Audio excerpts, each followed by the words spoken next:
वलीकार नाज़रीन प्रोग्राम वीचार में हींअर मौजूदु आहे असांजो महिमान सिंधी शागिर्द तहरीक जो मरकज़ी जनरल सेक्रेटरी आतिफ़ मला हुन सां पंहिंजी गुफ़्तगू जारी आहे। आतिफ़ पंहिंजो मुख़्तलिफ़ मौज़ूअ ते पंहिंजी ॻाल्हि थी आहे। हाणे वरी अचूं था सिंधी शागिर्द तहरीक जे हवाले सां ऐं शागिर्दनि जे हवाले सां। तव्हांजे ख़्याल में सिंधी शागिर्द तहरीक जा मरकज़ी जनरल सेक्रेटरी आहियो त तव्हांजे ख़्याल में हिन वक़्तु सिंधी शागिर्दनि जा मसइला कहिड़ा आहिनि?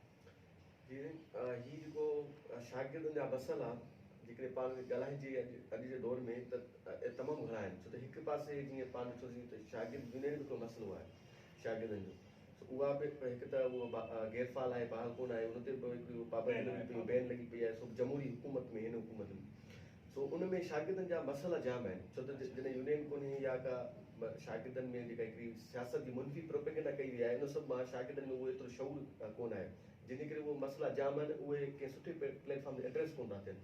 जीअं पाण मिसाल वठूं त LLP जे जेके लॉ कॉलेजिस आहिनि सिंधी यूनिवर्सिटी सां एफिलेटेड या ॿियनि जिन यूनिवर्सिटी सां एफिलेटेड आहिनि, उनमें हिकिड़ो कानून आहे त बाबा 6 माही सेमेस्टर थींदो आहे हिकिड़ो।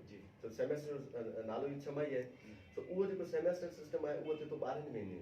हाणे 5 सालनि वारी जेका LLP जी जेका डिग्री आहे, उहो ॿार जेको 6 माही सेमेस्टर उहो 12 महीननि में करे, त उहो अंदाज़ो पाण लॻाए सघूं त सिंधी तालीम किथे पहुतल आहे। शागिर्द 6 माही सेमेस्टर आहे त उनखे सालियाना करे छॾनि, उहो नथा कनि, उहो सेमेस्टर जेको आहे उहो काउंट था कनि, उहो काउंट था कनि था, उहो 12 माही थो थिए। यानी हिकिड़ो सेमेस्टर सिस्टम त फ़ाइदेमंद आहे ॿारनि लाइ। उहो त ठीकु आहे, उहो त कनि कोन था, इहो सालियानो करे था छॾनि।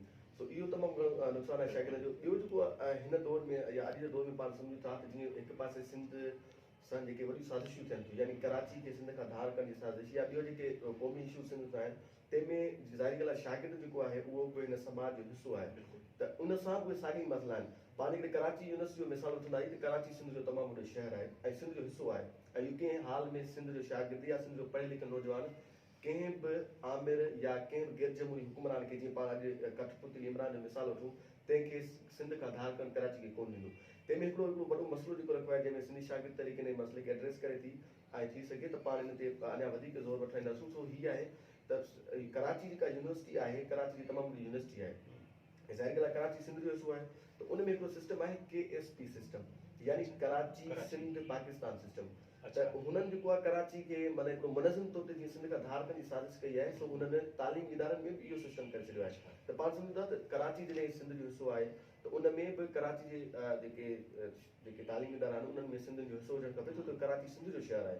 उन में कंहिं ॿाहिरि जो असां न उहो जेको हिसो छा उहो आहे सिंध जो, बिल्कुलु। त उन में इहा की हथ टुकी जेकी साज़िश आहे, जीअं पहिरीं विरहाङे खां पोइ हिकिड़ा मुहाजिर आया विया ऐं उन्हनि में जेका धरती धरण लाइ जेका धरती तंग कई वई, तीअं वरी हीअं शागिर्दनि जे लाइ इहो तमामु वॾो इशू पियो वियो आहे। ॿिया जेके इशूज़ आहिनि तंहिंमें घाटे थोरो फीसूं हर साल तव्हां जेके सिंध यूनिवर्सिटी जा या ॿियनि यूनिवर्सिटी जा जेके कॾहिं ॾिसंदा प्रॉस्पेक्टस स्ट्रक्चर्स जेके आहिनि, सो हर साल 5 खां 10,000 फीस वधे। हाणे पाण अंदाज़ो कयूं त जेको हिकिड़ो ग़रीब ॿारु आहे या जेको पढ़े थो मिस्किन जो ॿारु आहे, उहो इन हालत में किथां पढ़ी सघंदो। सो इहे तमामु घणा मसइला आहिनि जिन ते SST नई तर्ज़ सां उन शयुनि खे खणे थी ऐं पंहिंजे तनज़ीमी कम खे वधाए थी। जीअं पाण काफ़ी अॻु में दौरा बि कया आहिनि तनज़ीमी दौरा, त पंहिंजी जेका तनज़ीमी सघ वधंदी तॾहिं ई पाण सभिनी सियासी जेके मसइला आहिनि उन ते ॻाल्हाए सघंदासीं। त हिकिड़ी जेका असांजी जेका नई कमेटी आई आहे, उन में इन शइ ते बहस थिए थो, ॻाल्हियूं ॿोलियूं थियनि थियूं। तव्हांजो ख़्यालु आहे त तमामु घणा मसइला आहिनि शागिर्दनि जा ऐं सिंधी शागिर्द तहरीक उन ते गौर वीचार करे थी, उन ते सोचे थी, तनज़ीमी कमु जेको आहे उहो बि करे थी। ज़ाहिर तनज़ीम कबी त पोइ वरी जदोजहद कबी। तमामु ज़बरदस्त तव्हां सां गुफ़्तगू थी आहे। वरी पोइ साॻी टाइम जी जेका तंगी आहे उहो पाण खे अॻियां अचे थी। तव्हां असांजे हिन प्रोग्राम में आया ऐं हिन प्रोग्राम में शरीक थिया, तव्हांजी वॾी महिरबानी। नाज़रीन, इन सां गॾोगॾु असांजो अॼोको वीचार पंहिंजे पुॼाणे ते पहुतो। वरी ईंदड़ हफ़्ते कंहिं न कंहिं महिमान सां गॾु असीं तव्हांजी ख़िदमत में हाज़िर थींदासीं। तेसिताईं असांखे ॾींदा इजाज़त। अला भाई।